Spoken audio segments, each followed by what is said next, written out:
Good morning, everybody. Lee Brower here. Welcome to this week's edition of Meaningful Monday. I am thankful that you're here with us. I'm grateful and I'm glad. Today is the 4th of July, and it's Independence Day. You may be watching this on Tuesday because everybody's on free days today, I hope.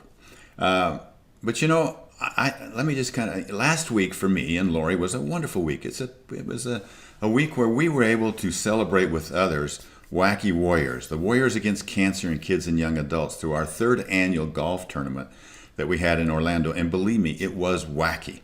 I hope to share more about that. I think that's a new way that we've found to be able to raise money and have fun all at the same time, and awareness. So we're grateful to all of those that participated with us last week. But it was exhausting. And yesterday morning I woke up and I thought, I need to get outside for a run. Need to refresh myself, rejuvenate myself, but I did not want to. Every fiber of my being said no. But I had this vision that I needed to just get out, even if I just walked, and I headed out the door. And just to walk was exhausting. My mind wasn't with it, my body wasn't with it, but there was this commitment that I've made to myself to get out and be in motion. And as I was going along, probably 3/4 of a mile into it, I'm down on this asphalt road that runs along a stream and a reservoir. Wasn't really paying attention to my surroundings. I started to jog just a little bit, and right in front of me was like a volcano, just a small little volcano that had burst open, and out was this weed. A weed that had blooms on it that was getting ready to blossom.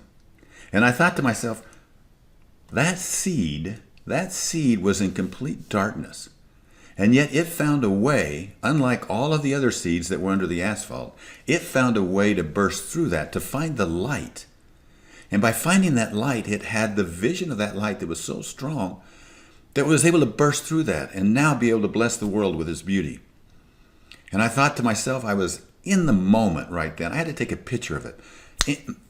Instantaneously mindset change. What was my light? What was my light that gave me the courage to be able to now pick up my pace to enjoy this? And I took off running, and I couldn't help but think about this the entire time. And all of a sudden, the world became more beautiful.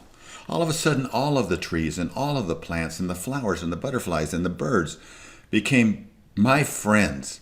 And I was exhilarated by this. Instead of this feeling bad about myself and what I had to go through, I was outward thinking and being able to enjoy that.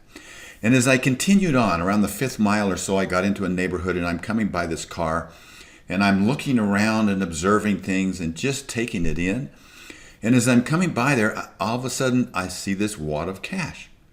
Dollar bills sitting on the ground right alongside the door to a car parked on the street. And it was obvious to me that somebody, when they got out of the car, the money had fallen on the ground.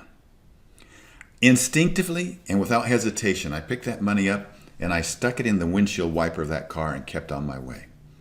Now, I thought about that. I thought about the opportunities that I had. What would have I missed that day? Because there's no way I would have gone that far. There's no way I'd have been looking around. There's no way I'd have had that opportunity of giving without expecting anything in return. And to be able to have that amazing morning, invigorating, exhilarating. Now, 4th of July, then I started thinking about, wow, our founding fathers are like those seeds. There were hundreds of seeds underneath that, thousands of seeds, but yet the founding fathers saw a light that nobody else saw. And they saw that light, and they persevered through darkness to be able to burst through and create the greatest nation that's ever lived. That was their light. They had a vision. There's a verse in Proverbs that talks about righteousness exalteth a nation. And I think about the principles that this country was built on, principles of righteousness. And the founding fathers understood the principle that righteousness exalteth a nation, and helped to bring about one of the greatest systems ever used to govern men. However, unless we continue to seek righteousness, we have to ask ourselves, what is our light? What is our light? What price has been paid? We know the price that's been paid by our forefathers, our forebears. What price can we pay? Unless we continue to seek righteousness and preserve the liberties that have been entrusted to us, we shall lose those blessings. those blessings from heaven. The price of freedom is something that's been paid from generation to generation, and a price that we can pay as individuals. The price that we should pay is also to live in accordance with those true principles, with true righteousness, with the commandments of God. As we do that, then we can continue to enjoy the blessings of freedom that this country offers.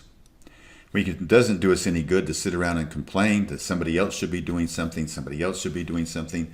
The price of freedom is something that can be paid by each one of us. It has to be paid by me and how I live my life and how I conduct myself and how I get involved and not be just a spectator. It has to be lived by you. That's the price that we must all pay to enjoy this wonderful country and the freedom that it provides us. Enjoy this time of year. Enjoy your family. Enjoy those things that you value most. And then ask yourself, what am I doing to help pay for this great blessing of freedom that we have in our lives? I look forward to talking to you next week. Thank you for being with me. Talk to you soon. Bye-bye.